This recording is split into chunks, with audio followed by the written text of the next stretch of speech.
Shalom adik-adik, apa kabarnya hari ini?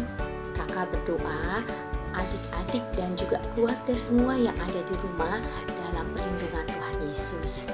Hari ini adik-adik kita akan kembali masuk di dalam sekolah minggu online. Apakah adik-adik sudah siap untuk memuji Tuhan?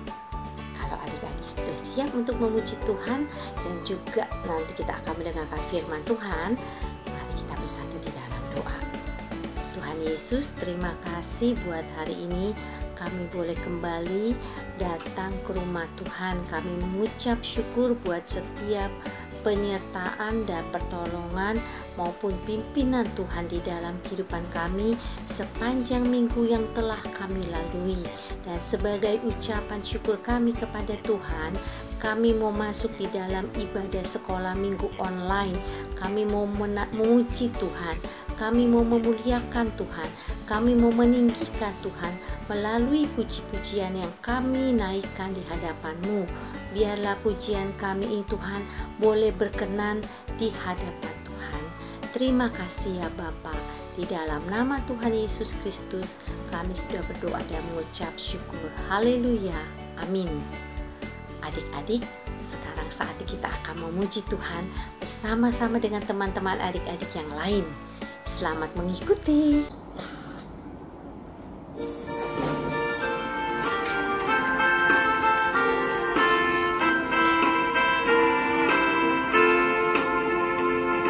Aku anak terang, tugasku memberi terang. Aku anak terang, Yesus yang selamatkanku. Aku anak terang, aku tak mau berdusta. Aku anak terang, taat yang Tuhan perintah. Terang di rumah, terang di sekolah, terang di gereja, kemanapun ku pergi. Terang di rumah, terang di sekolah, terang di gereja, kemanapun ku pergi.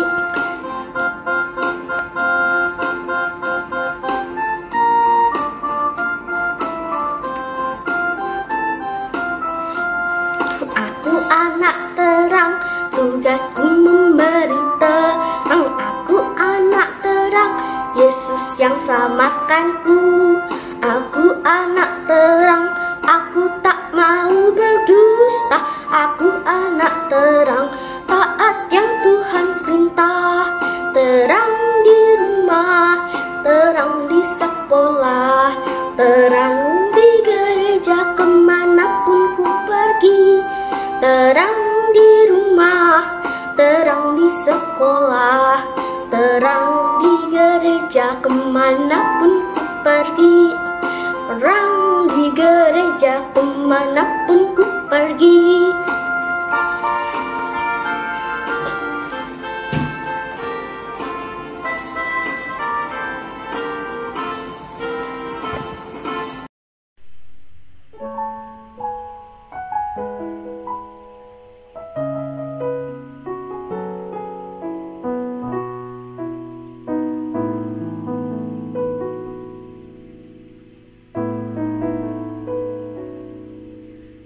Hati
Orang yang duduk dalam lindungan yang maha tinggi dan bermalam dalam naungan yang maha kuasa akan berkata kepada Tuhan, tempat perlindunganku dan kubu pertahananku, Allahku yang kupercayai.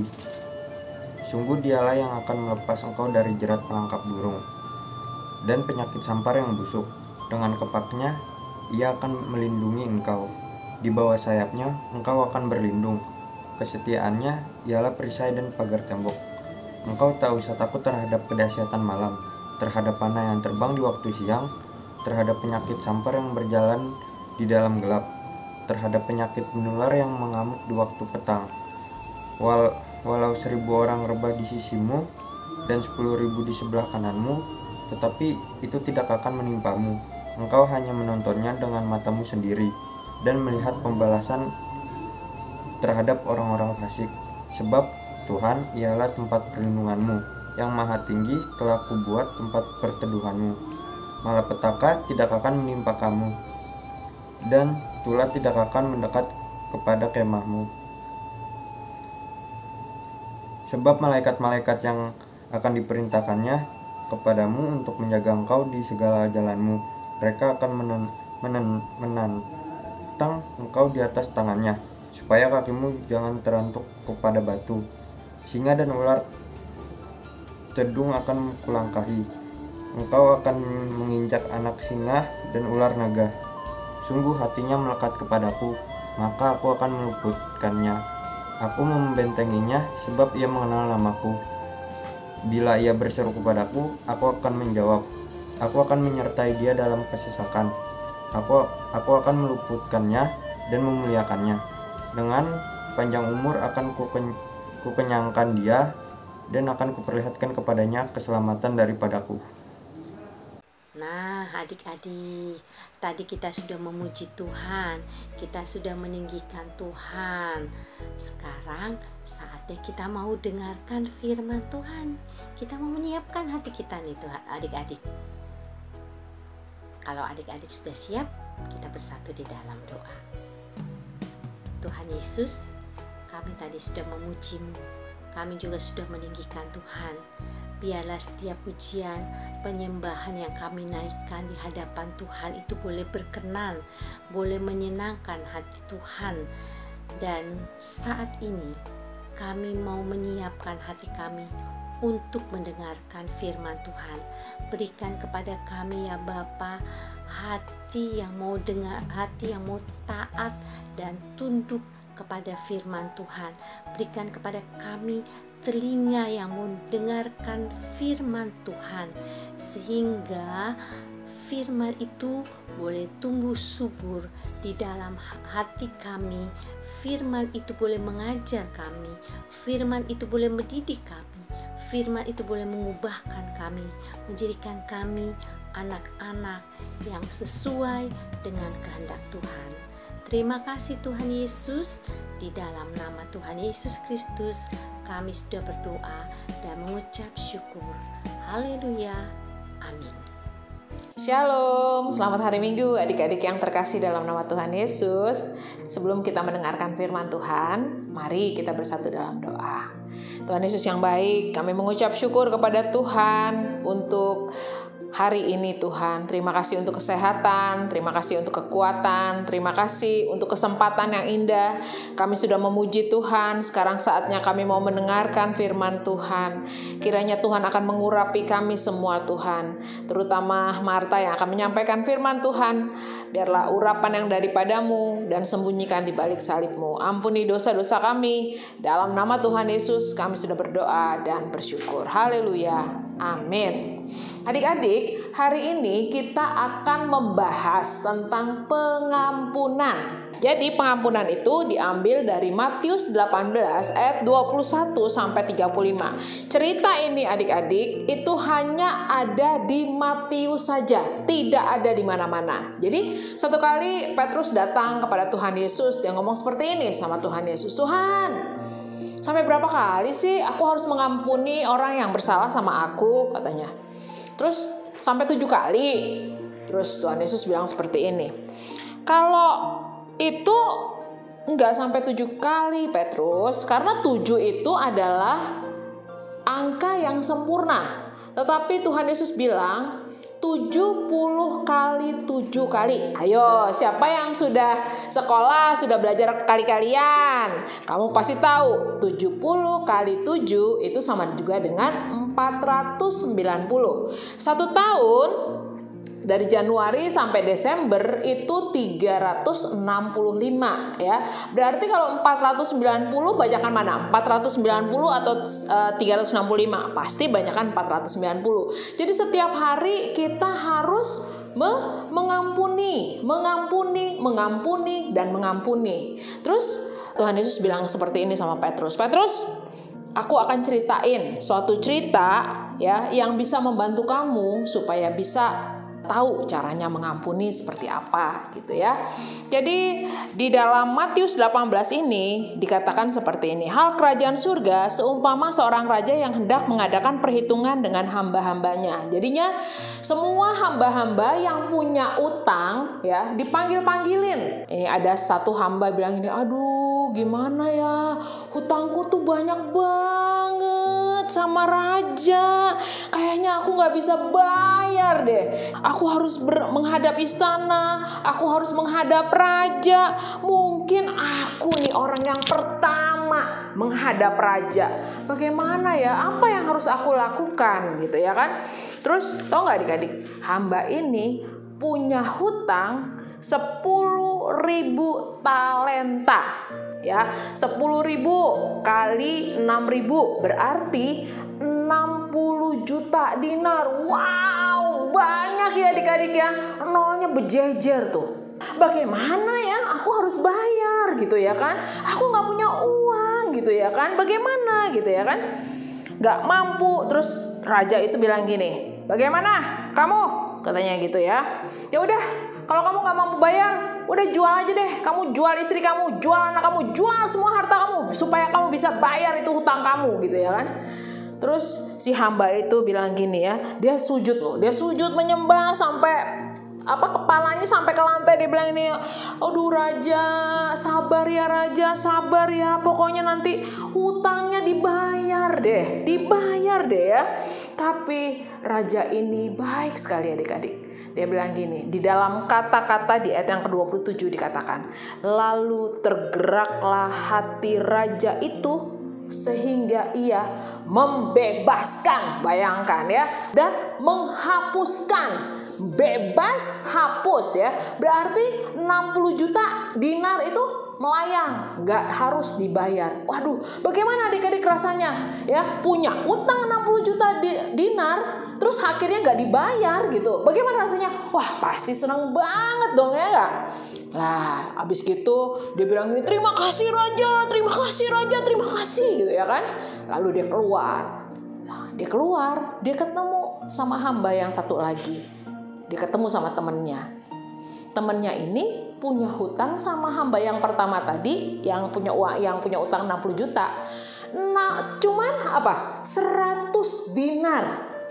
Coba adik-adik bayangin, 60 juta dibanding dengan 100 dinar. Ya pasti banyakkan yang 60 juta lah, ya kan? Terus, tau gak adik-adik, dia bilang apa? Dia datang ke hamba yang kedua itu, kerah bajunya ditarik, terus dia bilang apa? Bayar hutangmu, dia bilang begitu. Sabar, nah seperti tadi juga, sabar, nanti aku bayar hutangku. Hamba itu bilang, enggak, pokoknya kamu harus bayar sekarang ya. Kalau kamu gak bayar, saya masukin ke dalam penjara. Bener loh adik-adik, dia dimasukkan ke dalam penjara loh adik-adik loh. Jahat ya tuh hamba yang pertama ya. Terus teman-teman mereka pada bilang gini, aduh sedih banget ya dimasukkan ke dalam penjara. Teman-temannya gak diem gitu aja, dia ceritain sama raja ya, diceritakan bagaimana hamba yang pertama tidak mau sabar waktu hamba yang kedua itu punya hutang. Lalu raja itu panggil tuh hamba yang pertama, sini kamu, katanya gitu ya kan. Hutangmu yang banyak itu, yang 60 juta dinar itu, aku sudah bebaskan, aku sudah hapuskan, dia bilang gitu. Kamu, teman kamu yang cuma 100 dinar aja, yang punya hutang sama kamu, kenapa kamu bebaskan. Sampai raja itu marah sekali, lalu dia panggil, dia serahkan tuh hamba itu ke algojo dan sampai ia melunaskan hutang-hutangnya. Nah, adik-adik, Tuhan Yesus mengampuni dosa kita. Tuhan Yesus menghapuskan dosa-dosa kita, ya. Biar dosamu merah seperti kirmisi, tapi akan putih seperti salju. Pengampunan diberikan oleh Tuhan Yesus kepada kita bukan karena kita layak ya untuk diampuni, bukan, tapi karena kasih Allah itu begitu besar, ya. Yohanes 3 ayat 16 mengatakan, karena begitu besar kasih Allah akan dunia ini. Kasih Allah tuh begitu besar sehingga ia memberikan kepada kita anaknya yang tunggal, yaitu Tuhan Yesus. Untuk apa? Supaya kita selamat gitu. Nah, adik-adik, kalau kamu mau selamat, kalau kamu mau diampuni oleh Tuhan, ya, berarti kamu harus mengampuni. Jadi ada dua kesimpulannya. Pertama kesimpulannya, pengampunan tanpa batas, ya. Kamu harus mengampuni dengan tanpa batas karena Tuhan Yesus sudah mengampuni kalian dengan tanpa batas. Yang kedua, ya, seorang yang sudah diampuni dosanya oleh Tuhan, dia juga harus mengampuni kesalahan teman-temannya. Mari adik-adik, angkat tangan kalian, Marta akan berdoa. Kita akan berdoa bersama-sama. Haleluya, haleluya, haleluya. Haleluya, haleluya, haleluya. Tuhan Yesus, kami datang ke hadapan hadirat-Mu. Engkau Allah kami yang maha besar. Engkau Allah maha kasih. Engkau Allah maha pengampun, ya Tuhan. Tuhan Yesus, Engkau melihat setiap hati daripada adik-adik kami yang melihat acara ini, Tuhan. Mungkin mereka masih punya musuh, ya Tuhan. Mungkin mereka mempunyai hati yang belum bisa mengampuni, ya Tuhan. Tuhan, ya Roh Kudus, kiranya Engkau akan jamah hati mereka. Kiranya Engkau akan tolong mereka sehingga mereka mau mengampuni karena mereka sudah diampuni dosanya oleh Tuhan Yesus. Berikan kelegaan Tuhan, berikan pertolongan-Mu Tuhan, karena bukan kami layak untuk diampuni oleh Tuhan Yesus, karena Tuhan Yesus adalah Allah yang penuh kasih dan maha pengampun. Terima kasih ya Tuhan Yesus. Di dalam nama Tuhan Yesus Tuhan kami, Juru Selamat kami sudah berdoa dan bersyukur. Haleluya. Amin. Adik-adik sekalian, tadi adik-adik sudah mendengarkan Kak Marta membawakan firman Tuhan mengenai seorang hamba yang tidak mau mengampuni sahabatnya atau temannya yang berhutang kepadanya. Jadi Kak Lisa akan memberikan 3 pertanyaan. Pertama, pertanyaannya, hamba pertama ini memiliki hutang 10.000 talenta. Tadinya si raja mau menjual istri dan anak-anaknya untuk menjadi hamba. Tetapi karena hamba tersebut memohon ampun belas kasihan raja, maka hamba tersebut memperoleh apa? Adik-adik bisa menjawab kan? Jadi hamba tersebut bagaimana? Adik-adik bisa jawab itu. Dan kemudian hamba tersebut bertemu dengan temannya yang berhutang kepadanya hanya 100 dinar, adik-adik ya. Jauh lebih sedikit daripada hutang dia kepada raja. Namun hamba tersebut berbuat apa terhadap temannya? Ketika temannya melihat apa yang dilakukan oleh hamba pertama ini, teman yang lain itu melapor kepada raja bahwa hamba ini tidak mau mengampuni temannya. Jadi apa yang tindakan raja terhadap dia, ya? Demikian juga kita, kalau kita tidak mau mengampuni orang lain, apa yang terjadi kepada kita? Adik-adik, renungkan firman-Nya, jawab firman pertanyaan tersebut, dan adik-adik boleh mengerti apa kehendak Tuhan dalam hidup kita. Ayat hafalannya, Mazmur Mazmur 86 ayat 5. Sebab Engkau ya Tuhan baik dan suka mengampuni. God bless you. Bye. Mazmur 86 ayat 5. Sebab Engkau ya Tuhan baik dan suka mengampuni. Adik-adik, marilah kita berdoa. Adik-adik lipat tangan, tutup mata, kita berdoa. Tuhan Yesus, saat ini kami datang kepadamu, kami mengucap syukur atas segala kebaikan-Mu. Kami telah mendengar firman-Mu bahwa kami harus mengampuni orang lain yang bersalah kepada kami. Tuhan, tolonglah kami supaya kami memiliki hati mengasihi dan mampu melakukan firman-Mu dengan mengampuni orang yang bersalah kepada kami. Biarlah Roh Kudus-Mu bekerja di hati kami. Adik-adik, kita akan doakan doa Bapa kami. Bapa kami yang di surga, dikuduskanlah nama-Mu, datanglah kerajaan-Mu, jadilah kehendak-Mu di bumi seperti di surga. Berikanlah kami pada hari ini makanan kami yang secukupnya, dan ampunilah kami akan kesalahan kami seperti kami juga mengampuni orang yang bersalah kepada kami. Dan janganlah membawa kami ke dalam pencobaan, tetapi lepaskanlah kami daripada yang jahat, karena Engkaulah yang punya kerajaan dan kuasa dan kemuliaan sampai selama-lamanya. Amin. Aku anak terang, tugasku memberi terang. Aku anak terang, Yesus yang selamatkanku. Aku anak terang, aku tak mau berdusta. Aku anak terang, taat yang Tuhan perintah. Terang di rumah, terang di sekolah, terang di gereja, kemanapun ku pergi. Terang di rumah, terang di sekolah, terang di gereja, kemanapun ku pergi. Terang di gereja,